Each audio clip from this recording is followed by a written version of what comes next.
People often ask me, what are affirmations and how can I use them? An affirmation is any statement that we make, whether positive or negative.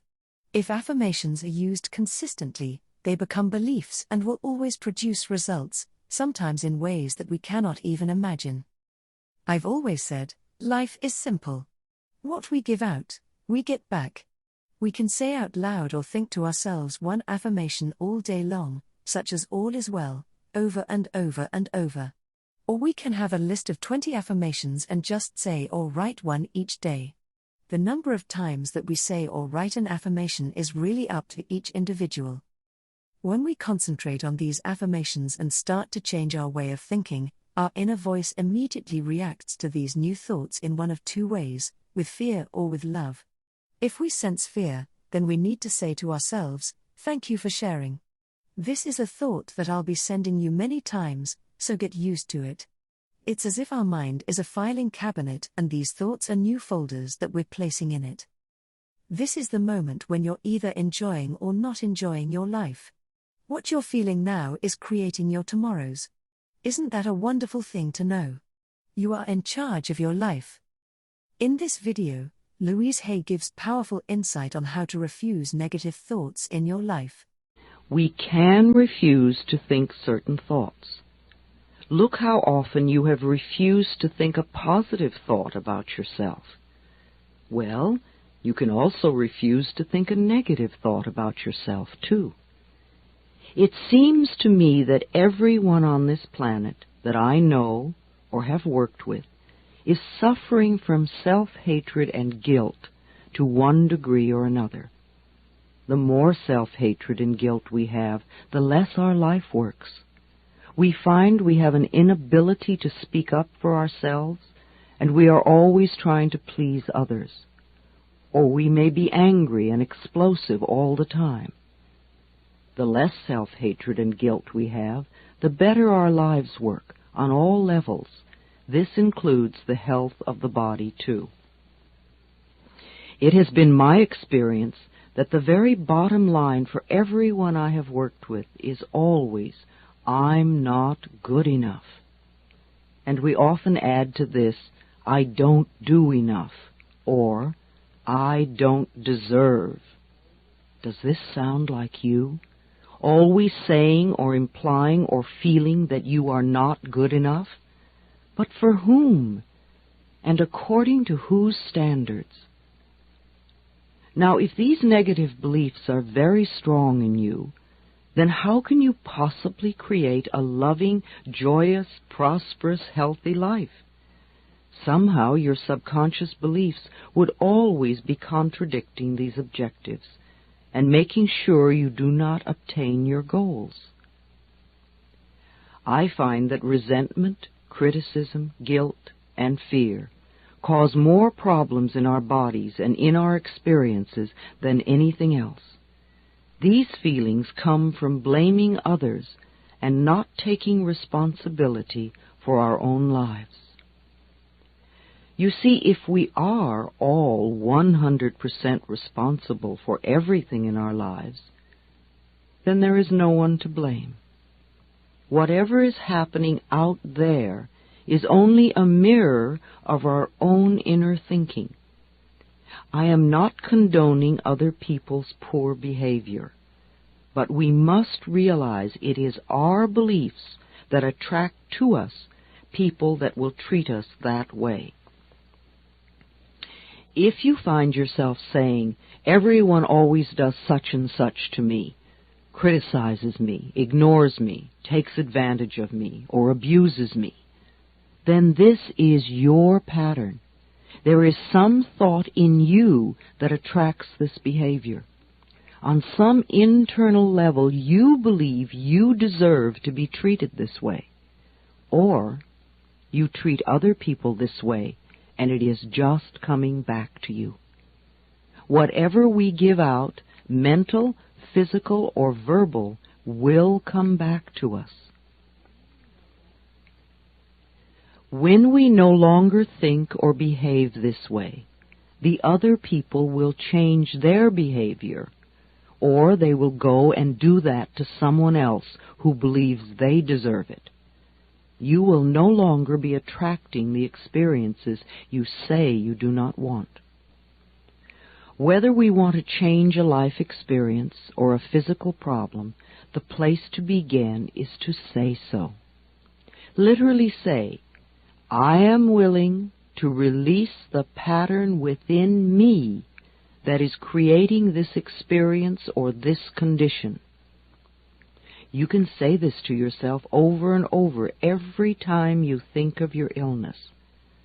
Say this with me now. I am willing to release the pattern in me that has created this condition. The minute you say this affirmation, you are stepping out of the victim role. You are no longer helpless. You are acknowledging your own power. You are saying, I may not understand it, but somehow I am beginning to understand that I contributed to creating this problem, and now I take my own power back, and I am releasing it and letting it go. What a powerful statement to have your subconscious mind supporting. As I said, resentment of others, criticism of ourselves, guilt over the past, and fear of the future are the most damaging mental thought patterns we can have. This kind of internal dialogue creates and maintains dis-ease in the body. These thoughts can destroy the body. Fear can contribute to baldness, ulcers, colon problems, and even painful feet, among other things. Criticism, as a permanent habit, can often lead to arthritis in the body. Resentment, long held, eats away at the body and becomes the dis-ease we call cancer. Guilt always looks for punishment and creates pain. Fear comes from not trusting the process of life to be there for us. You know, the most precious thing in our life is our breath. If you did not take another breath, you would not last 3 minutes. Yet you have such faith that your next breath will be there, that you don't even think about it when you exhale. Now, if the power that created us has given us enough breath to last for as long as we shall live, can we not begin to trust that the rest will also be provided for us? The next time you are frightened, think about the abundance of air and say, I trust the process of life to take care of me. Whenever someone is in pain, I know they have created a lot of guilt for themselves. Chronic pain comes from unrelenting guilt, often so buried that we are not even aware of it anymore. This guilt must be dissolved before the pain can be eliminated. Guilt is a totally useless emotion. It never makes anyone feel better, nor does it change a situation. Your sentence is now over. Let yourself out of prison. Anger combined with guilt often contributes to accidents. The degree of physical damage lets us know how severely we felt we needed to be punished and how long the sentence. Where this pain occurs in the body gives us a clue to which area of life we feel guilty about. Critical people often attract a lot of criticism because it is their pattern to criticize. They are often cursed with perfectionism, the need to be perfect at all times in every situation. Do you know of anyone on this planet who is perfect? I do not. Why do we set up standards that say that we have to be superperson in order to be barely acceptable? That is such a heavy burden to carry. When I was a little girl, I had a very difficult childhood. My parents divorced when I was 18 months. I was raped when I was 5. I became a battered child and grew up in the Depression. My mother was very much a victim, and my stepfather constantly expressed his own brutalized childhood. I grew up having a lot of resentment.